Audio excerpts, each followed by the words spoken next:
ரொம்பவே ஒரு சர்ப்ரைசிங் ஃபேக்டரா படத்துல வந்து எனக்கு இருந்துச்சு. ஸோ எதையுமே எனக்கு தெரிஞ்ச படத்துல வேஸ்ட் பண்ணல, ஒரு சீன் கூட வேஸ்டா எடுத்திருக்காங்க அப்படின்னு சொல்ல முடியாது இந்த பிரெடிட்டர் பேட்லேண்ட்ஸ் படத்தை பொறுத்த வரைக்கும். ஸோ இந்த படத்துல இருக்க நெகட்டிவ் என்னன்னா, முக்கியமான நெகட்டிவ் வந்து இந்த பிரெடிட்டர் பிரான்சைஸை ஃபாலோ பண்ணிட்டு வந்துட்டு இருக்கவங்களுக்கு எப்படி ஜுராசிக் வேர்ல்டு பிரான்சைஸை ஃபாலோ பண்ணிட்டு வந்தவங்களுக்கு ஒரு டிசப்பாயின்மெண்ட் வந்து எல்லா படங்கள்லயும் இருக்குமோ, அதே மாதிரி இந்த பிரெடிட்டர் அண்ட் ஏலியன் பிரான்சைஸை ஃபாலோ பண்ணிட்டு இருக்கிற அந்த ஃபேன்ஸுக்கு அந்த ஒரு ஹாரர் பிரெடிட்டர் 1ல அருணாள் நடிச்ச அந்த ஒரு ஹாரர் என்ன நடக்கும் அப்படிங்கிற ஒரு என்கேஜிங் ஃபேக்டர் இந்த படத்துலயுமே இல்ல சுத்தமா.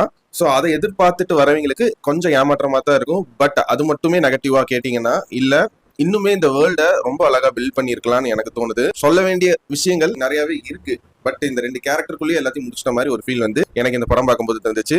மற்றபடி இந்த படம் பார்க்கும்போது இந்த நெகட்டிவ் வந்து உங்களுக்கு வந்து படம் பார்க்கறதுக்கு டிஸ்டர்பன்ஸா இருக்குமா அப்படின்னு கேட்டீங்கன்னா கண்டிப்பா இருக்கவே இருக்காது. வர வர இப்போ இந்த ஏலியன் பிரான்சைஸ் பிரெடிட்டர் பிரான்சைஸ்ல பாத்தீங்கன்னா ரொம்ப நல்ல ஒரு டைரக்ஷன் அண்ட் இப்ப இருக்கிற ஆடியன்ஸுக்கு ஏற்ற மாதிரி வந்து கதையை